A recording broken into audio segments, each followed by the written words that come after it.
On September 4th, 2025, the World Health Organization and the Ministry of Health in the Democratic Republic of Congo declared a new Ebola outbreak in Kasai province.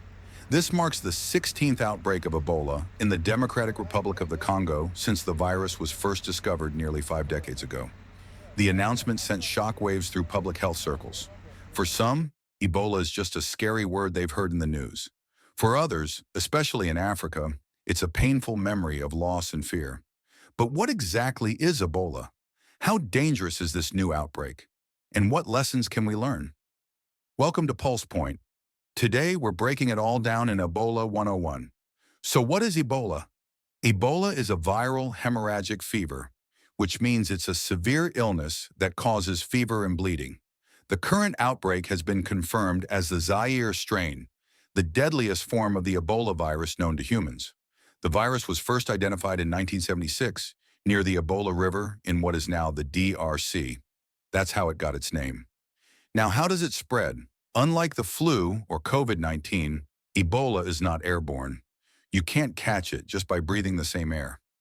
Instead, it spreads through direct contact: blood, sweat, saliva, vomit, or other body fluids of an infected person. Surfaces or objects that are contaminated, like needles, clothing, or bedding. And in some cases, through unsafe burial practices, where people handle the body of someone who died of Ebola. This makes Ebola extremely dangerous for family members caring for loved ones and for healthcare workers if proper precautions aren't taken.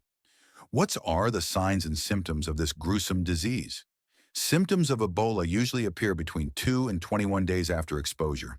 It often starts like a normal infection: sudden fever, headache, weakness, and muscle pain.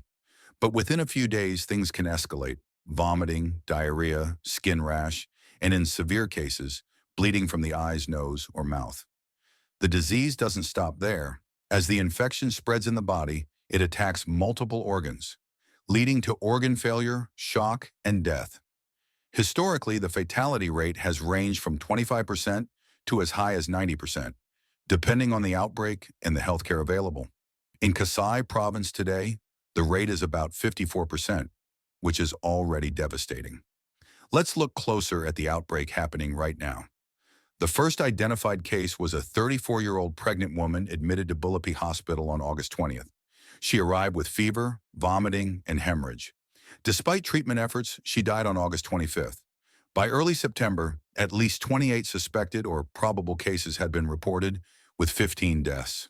Tragically, 4 of those deaths were healthcare workers, the very people on the front lines trying to save lives. When scientists sequenced the virus, they found that it was not a leftover from past outbreaks. Instead, it was a new spillover event, meaning the virus jumped from animals, likely bats, into humans again. This isn't the first time Ebola has made headlines. The largest outbreak happened in West Africa from 2014 to 2016. It infected more than 28,000 people and killed over 11,000, mostly in Guinea, Liberia, and Sierra Leone. That outbreak overwhelmed health systems and terrified the world, but it also sparked major progress. For the first time, an Ebola vaccine was developed, Vibo. Countries invested in rapid response teams and contact tracing. Regional health organizations like the Africa CDC grew stronger. Because of those lessons, when Kasai's outbreak was declared, 2,000 doses of the vaccine were immediately mobilized to protect healthcare workers and close contacts. Ebola may be deadly, but it can be controlled. Key measures include safe burial practices. Funerals are sacred, but touching the body of an Ebola victim is one of the riskiest forms of exposure. Trained burial teams are critical. Protect, and perhaps most importantly, community awareness. Rumors and fear spread faster than the virus. People need facts, trust, and guidance. You may ask, why should the rest of the world care? Right now, the WHO assesses the risk as high in the DRC, moderate for Africa, and low globally. So no, this outbreak isn't expected to become a worldwide pandemic like COVID-19. But Ebola reminds us of something critical. Diseases don't respect borders. With global travel, even a single case on an airplane could spark panic. Beyond the fear factor, outbreaks like this highlight the need for strong health systems, quick surveillance, and international cooperation. Ebola is one of the most feared viruses on Earth, but thanks to science, vaccines, and preparedness, outbreaks can be contained. The Kasai province outbreak is a tragedy, but also a test of how far we've come in public health.